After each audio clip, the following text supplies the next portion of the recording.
kabarnya anak-anak Miss? Masih semangat kan belajar online-nya? Harus tetap semangat ya.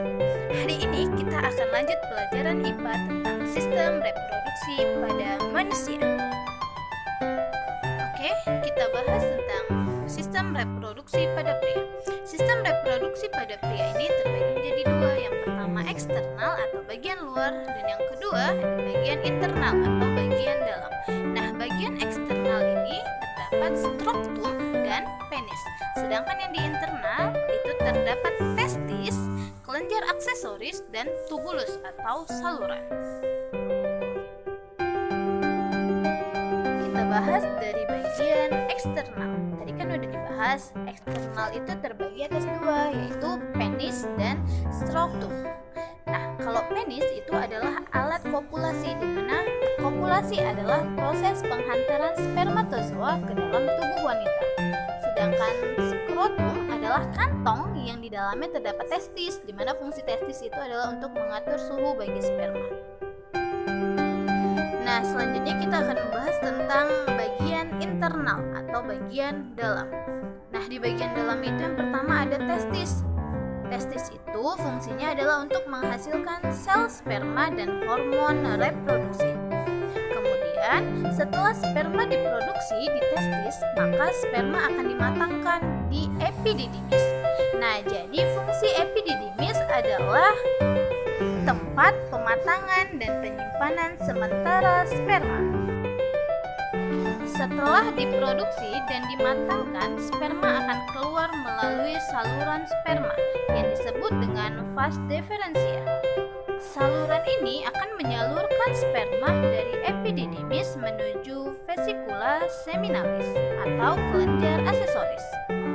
Nah, selanjutnya kelenjar aksesoris itu terdiri dari 3 kelenjar. Yang pertama vesicula seminalis, yang kedua prostat, dan yang ketiga kelenjar Cowper. Di mana fungsi dari kelenjar-kelenjar ini adalah menghasilkan cairan semen yang berfungsi memberi nutrisi dan mempermudah gerak sperma. Yang terakhir, saluran uretra, di mana saluran ini adalah dapat mengeluarkan bersamaan yang berasal dari sistem ekskresi dan sistem reproduksi. Nah, sekarang kita akan lanjut membahas tentang sistem reproduksi pada wanita. Nah, sistem reproduksi pada wanita juga terbagi dua, bagian eksternal atau bagian luar dan bagian internal atau bagian dalam. Pada bagian luar itu terdapat vulva dan labium. Nah, vulva dan labium ini termasuk ke dalam bagian vagina, tetapi vagina bagian luar.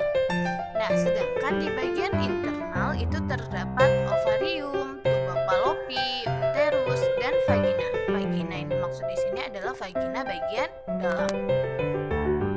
Agar lebih paham, kita bahas satu-satu ya. Nah, tadi kan udah Miss beritahu bahwasannya sistem reproduksi pada wanita itu terbagi dua, ada yang eksternal dan ada yang internal. Nah, sekarang kita bahas terlebih dahulu yang eksternal atau bagian luar. Nah, di bagian luar tadi kan ada dua nih, ada vulva dan labium. Nah, vulva dan labium ini termasuk bagian dari vagina, tapi vagina bagian luar. Nah, vulva sendiri itu adalah celah terluar organ reproduksi perempuan atau celah terluar dari vagina. Nah, itu adalah muara saluran urin dan saluran reproduksi. Jadi alat tempat keluarnya urin dan tempat alat reproduksi juga. Nah, sedangkan labium adalah bagian yang menutupi vulva. Selanjutnya, bagian internal atau bagian dalam alat reproduksi wanita. Nah, bagian internal ini fungsi utamanya adalah menghasilkan ovum dan berfungsi sebagai tempat pertumbuhan janin. Nah, kita bahas satu-satu ya. Ovarium. Nah, ovarium ini adalah tempat memproduksi sel telur. Kemudian ada tuba fallopi atau oviduk. Nah, ini adalah untuk membawa sel telur dari ovarium menuju uterus dan tempat terjadinya pembuahan. Kemudian ada uterus.